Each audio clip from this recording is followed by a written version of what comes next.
ازيك يا عزيزي؟ يا رب تكون بخير. بقالي اكتر من شهرين بستخدم الجهاز ده، وحقيقي انا منبهر من كميه المميزات اللي متجمعه كلها في تليفون واحد. ده هيكون فيديو هتكلم فيه عن تجربتي الكامله لاول فلاج شيب استخدمه كجهاز شخصي، وهو الاس 23 الترا. وبالمناسبه الفيديو ده مش لمجانين التفاحه لانه هيتعبني. خلينا بقى نبدا ونشوف التليفون ده بيقول ايه.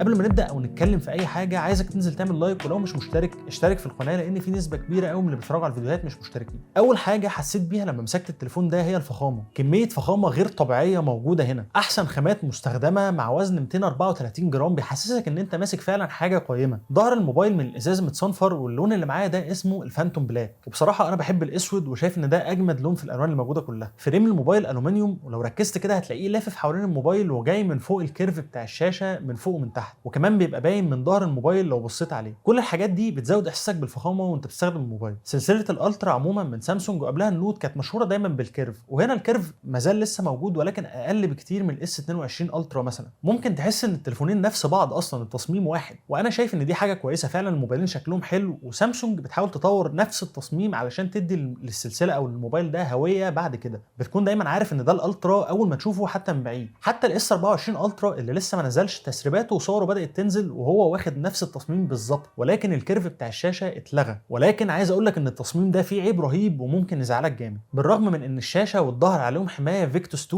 ولكن بسبب الكيرف وبسبب وزن الجهاز التقيل بيبقى سهل قوي انه يتكسر لو لمس الارض. لو دخلت على الجروبات على الفيس هتلاقي ناس كتير قوي بتشتكي من ان الموبايل ضعيف وبيتكسر منهم، وبالذات الشاشه من اول خبطه بتخبطها. ضيف على كده ان الشاشه دي يعتبر ملهاش سكرينات ازاز، كلها بتكون سكرينات يو في بتتلزق بصمغ على الشاشه او سكرينات جيلاتين زي قلتها. وطبعا السكرينات اليو في دي بتعمل مشاكل بعد كده في التاتش والبصمه. فالجراب حاجه اساسيه للموبايل ده علشان تقدر تحافظ عليه بقدر المستطاع. زي ما انت ملاحظ فالجهاز كبير وعريض ومحتاج حد ايده فوق المتوسط. مسكه الجهاز ممكن تبقى صعبه بالنسبه لناس كتير، ولكن بالنسبه لي انا كنت عارف اتعامل معاه عادي، وشايف ان حجمه مش مبالغ فيه يعني. على عكس هتلاقي ناس تانية بتقول لك ان الموبايل كبير قوي وان هو مش عارف يستخدمه بايد واحده والكلام ده. انا ما حسيتش بيه خالص وانا بستخدم الجهاز. هو عموما طبيعي ان انت في اغلب الحاجات اللي انت بتعملها على الموبايل بتضطر تستخدم ايدك الاثنين، ولكن الحاجات اللي انت بتحتاج تعملها بسرعه بايد واحده هتلاقي نفسك هنا عارف تعملها عادي. مش هتقابلك مشكله يعني، او مش هتحس ان التليفون فعلا كبير قوي. الكيرفات اللي في جنب الموبايل من قدام ومن ورا مخليه مسكه الموبايل سهله شويه، ولكن حرفه من تحت هيوجع لك ايدك لو سندته عليها. وده طبعا بسبب التصميم المربع بتاع سلسله الالترا اللي بيميزها عن بقيه الموبايلات عموما. وانا شايف ان ده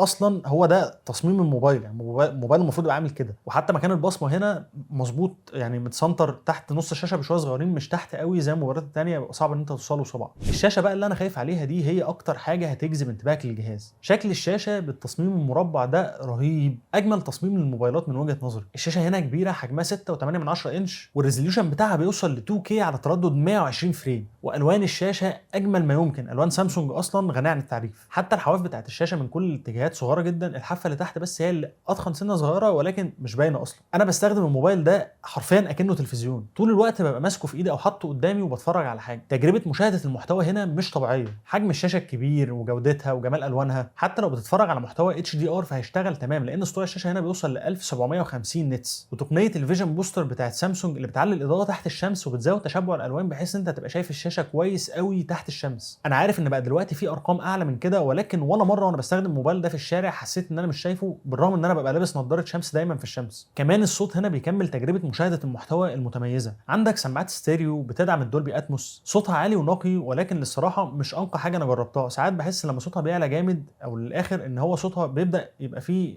تشويش شويه كده. بس عامه التجربه كامله متكامله من كل النواحي، واللي بيكملها بقى الحاجه اللي مش موجوده حرفيا في اي موبايل تاني.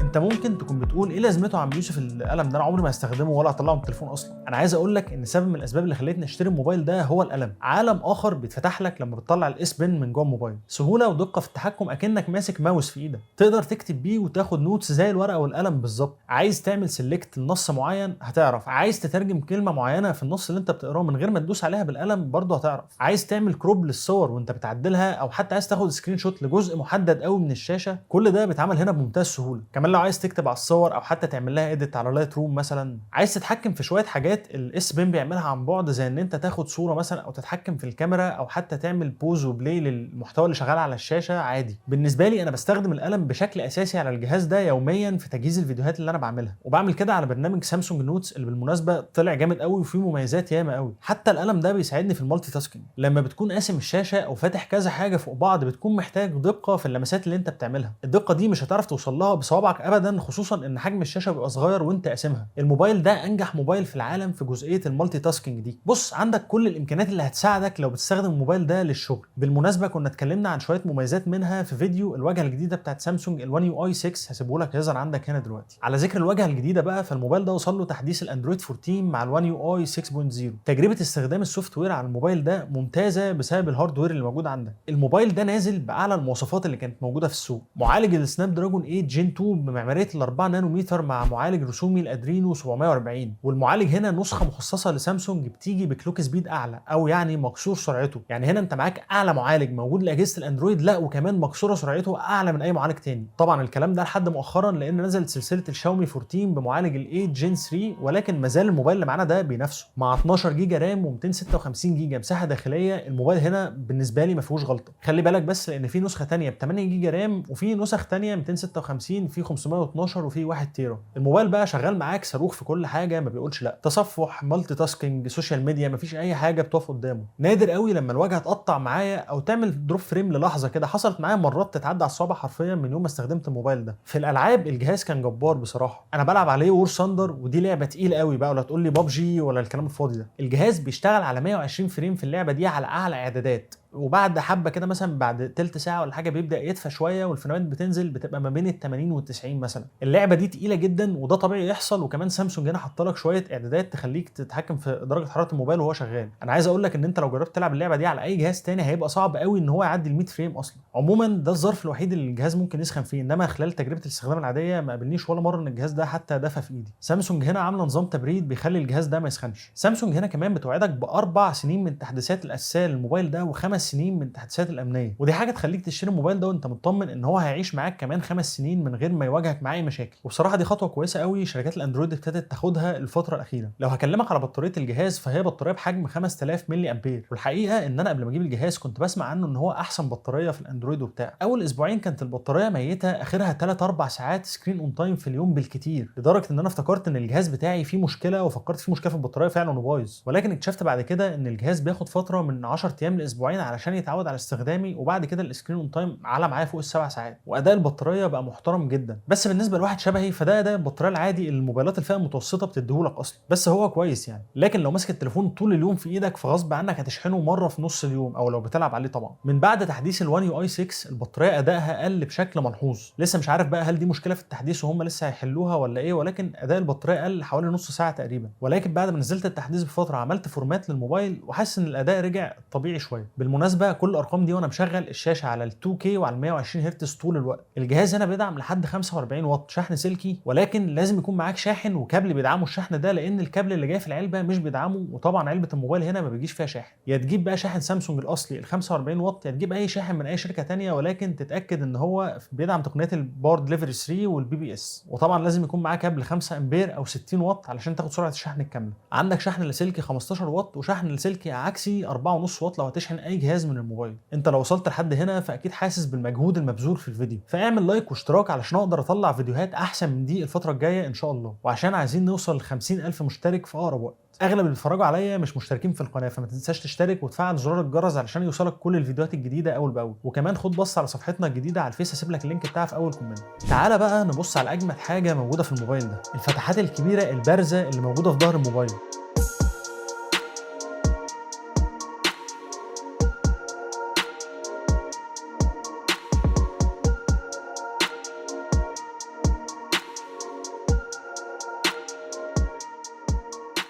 الكاميرات هنا في حته تانية خالص عن اي موبايل انت هتمسكه. انا عايزك بس تشوف شكل الصور اللي طالعه من الجهاز من كل الكاميرات بتبقى عامله ازاي. الكاميرا الاساسيه اللي هنا بدقه 200 ميجا بكسل، وده رقم غبي بصراحه، بتطلع الوان ودقه وعزل حقيقي. حتى الديناميك رينج هنا كويس قوي قوي لو انت بتصور حاجه والخلفيه بتاعتك منوره جامد. عندك 3 اوضاع للتصوير وهم ال 12 ميجا بكسل وال 50 ميجا بكسل وال 200 ميجا بكسل. هنا الكاميرا بتجمع كل حبه بكسلات مع بعض علشان تدي لك صوره بميجا بكسل اقل، يكون حجمها اقل وتكون تصويرها في الاضاءه الضعيفه احسن. ال 12 ميجا هنا هو الوضع الديفولت، وده بيدي لك احسن ديناميك رينج واحسن معالجه، وكمان برضو احسن صور في الاضاءه الضعيفه. بينما ال 200 ميجا بكسل هنا بيدي لك تفاصيل كتير قوي في الصوره، ولكن المعالجه بتاعته مش هي اللي موجوده في ال 12 ميجا بكسل والديناميك رينج كمان. ولو جربت تستخدمه في الاضاءه القليله فبيكون فيه نويز ملحوظ في الصوره. عندك كاميرا الترا وايد 12 ميجا بكسل صورها كويسه، وعندك كمان كاميرتين بدقه 10 ميجا بكسل، واحده تقريب بصري 3 اكس وواحده 10 اكس. التقريب البصري او الاوبتيكال زوم مختلف عن الديجيتال زوم. الكاميرا مش بتعمل كروب من الصوره، لا، في عدسه جوه فعلا عامله زوم 3 اكس، وفي عدسه ثانيه عامله 10 اكس. بص باختصار كده، انت عندك في الموبايل ده تلسكوب. الزوم الاوبتيكال هنا بيوصل ل 10 اكس، والديجيتال بيوصل ل 100 اكس. لحد 30 اكس بتكون الصور كويسه فعلا،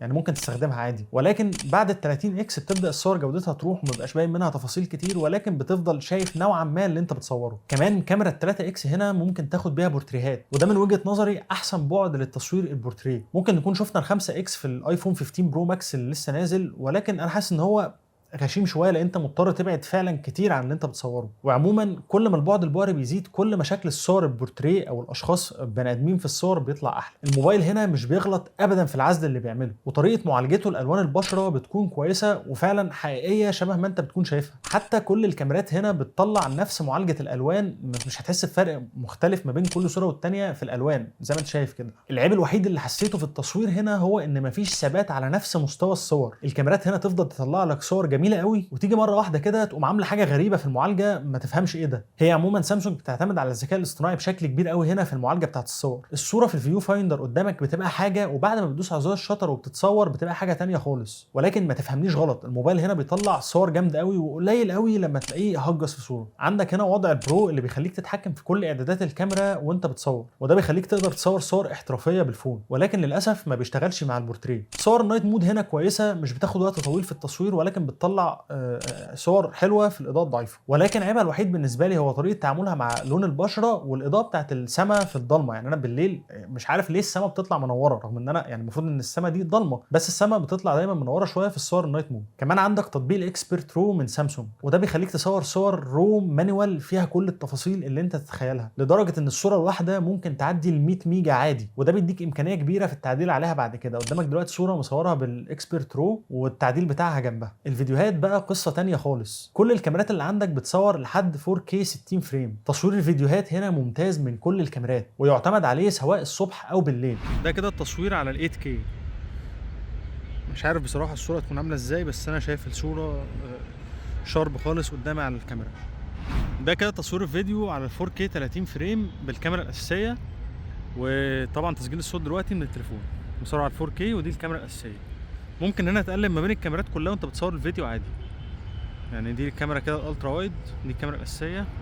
2 اكس ده كروب من الكاميرا الاساسيه، و 3 اكس دي الكاميرا ال 3 اكس، ودي الكاميرا ال 10 اكس. هنا ينفع تزوم لحد 20 اكس بس.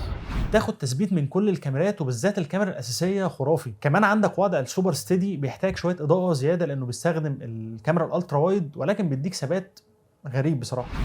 دلوقتي ده تصوير السوبر ستيدي مود، ده بيكون بالكاميرا الوايد، ولكن هو بيعمل منها كروب علشان تكون الصوره ثابته. زي ما انت شايف انا نازل تقريبا على سلم، وانا بتهز جامد دلوقتي. مش عارف بقى الصوره تطلع عامله ازاي بالتليفون، ولكن انا بتهز جامد خالص. الكاميرا الاساسيه بتدعم تصوير فيديو 8K على 30 فريم. كمان عندك هنا بورتريه فيديو، وهو كويس في قص الاجسام وعزلها عن الخلفيه، وبيشتغل على الكاميرا ال1 اكس وال3 اكس. ده كده البورتريه فيديو من التليفون، ده على الكاميرا 3 اكس. مش عارف بقى انا كده بيقص الاطراف حلو ولا لا.